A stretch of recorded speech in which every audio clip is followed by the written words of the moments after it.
What's going on, everybody? Appreciate y'all tuning to the channel today here at 323 Fabrication. If you're new to the channel, you've probably not seen this truck before, but if you've been with us a while, this is Old Blue. This is a 1957 3200 pickup that we pulled out of a barn, bought from an awesome gentleman, been in his family since 1960. He's got a 235 6-cylinder and a 3-speed on the column. It's a 2-wheel drive pickup. Long bed, but we're gonna LS it. We're gonna shorten him. I got a posi rear end to go in. It's gonna be my new daily driver. Gonna get a good wipe down with some steel wool and some 409, and then some Poppys Patina clear coat. But before we pull this tired old 6-cylinder out of here, Mr. Herring, the gentleman I bought the truck from, told me the last time that they had cranked this truck was in about 1980. So my thought is, before we pull it out, and we're not going to go through a whole bunch of stuff, we're not going to try to drive the truck. I just want to see if we can fire this old 6-cylinder up. We have already pulled the plugs in a previous video, put transmission fluid in the cylinders. It was stuck. It no longer is. I'm going to show you all that. So here you go. Let's see. The belt won't slip. Look at there. The belt's going to slip, because I'm trying to show y'all. All right, I tell you what. There you go.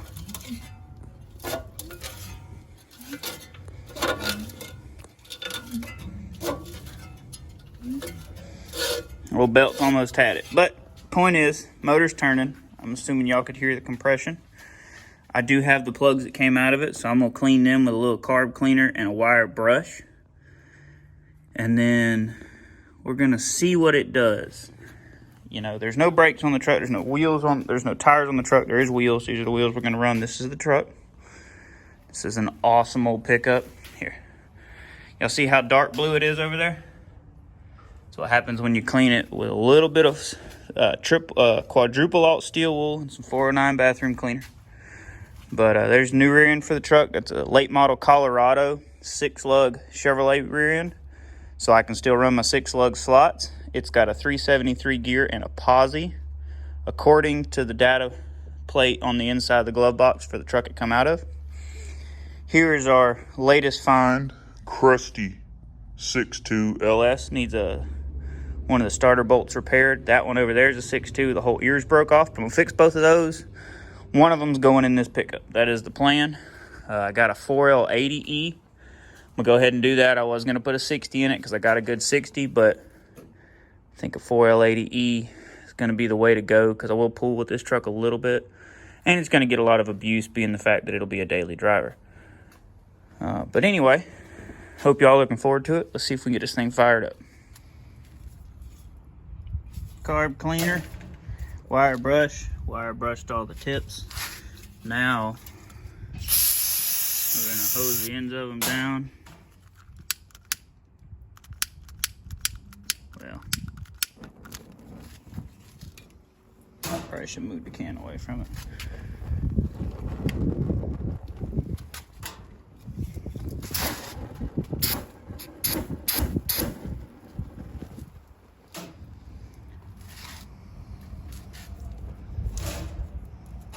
What it's supposed to do is burn the carbon out the end of the plugs. It's kind of windy out here, so it's probably not perfect. But you know what? It ain't gonna run long anyway. It doesn't have a cooling system, and we're not gonna drive it. I just want to see if it'll run. Smoke the shop up a little bit. Have to probably knock the dirt daubers out the end of the exhaust. I don't know if y'all can see that or not, but it's a little clogged up.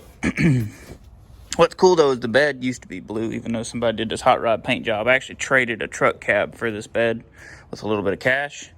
It's in better shape than the one that come off of Old Blue, which I'm not going to scrap that one. I'm going to build a really cool cabinet out of it. But there you go.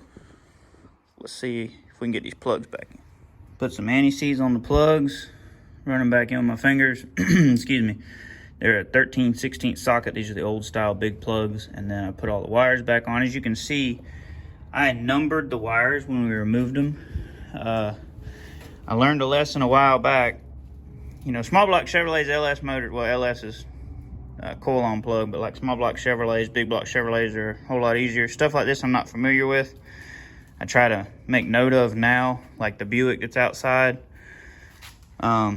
We pulled a Mach 1 Mustang out of a barn a while back, and I pulled the plugs to do the same thing, put transmission fluid in the cylinders, because you know, it's setting open to the atmosphere because all the valves are adjusted, and you get a little surface rust in there. Instead of breaking a ring or anything like that, I always try to be, you know, precautionary and do all that and spin the motor over by hand before we fire it up. But anyway, I did that and didn't number the plugs.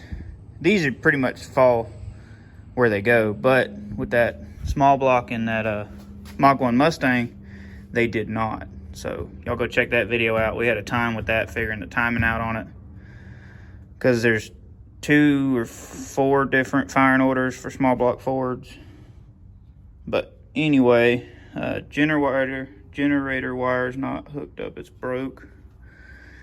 I got a ground and I got a hot for the battery. The coil's there. See where those wire, see what we got. Looks like, all right, that's part of the harness. So that wire's good, that wire's hooked up.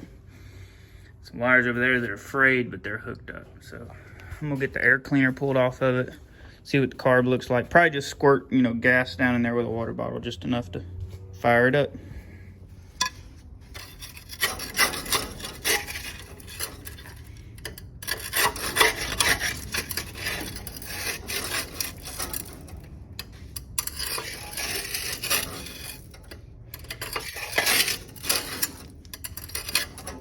You reckon there's any fiberglass left in it?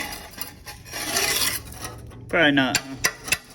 I think this exhaust hanger's broke. All right.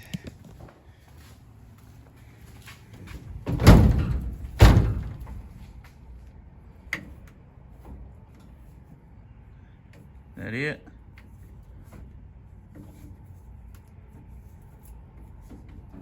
That's stuck.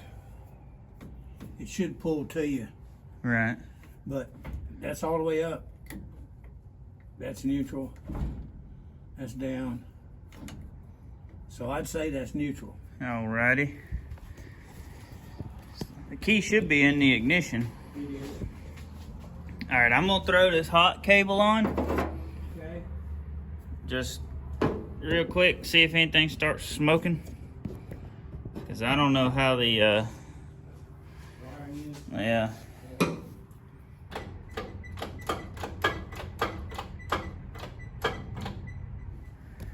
Alright, so we're just kind of guesstimating here, but we went off the top side of the resistor.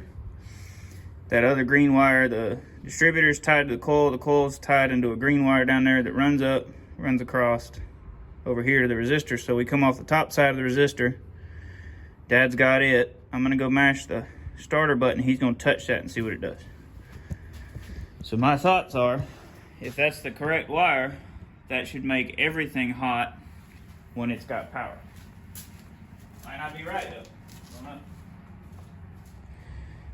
All right, we changed batteries. The starter floor switch made the motor sort of turn, so that other battery we weren't 100% on, but this is supposed to be a good battery. So we're gonna kick it one time, see what it does. Ready, senor? Yeah.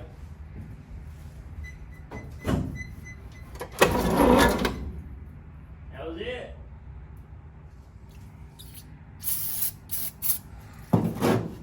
You ready? I was ready. Ready? Yeah. Take the wire off.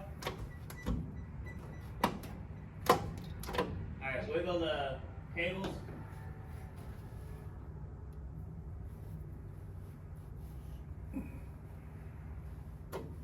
Ready? Yeah.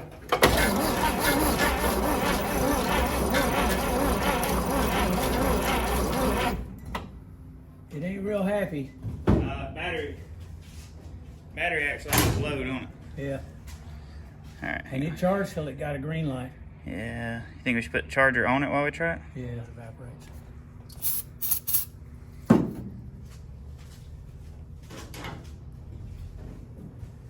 Ready? Yeah.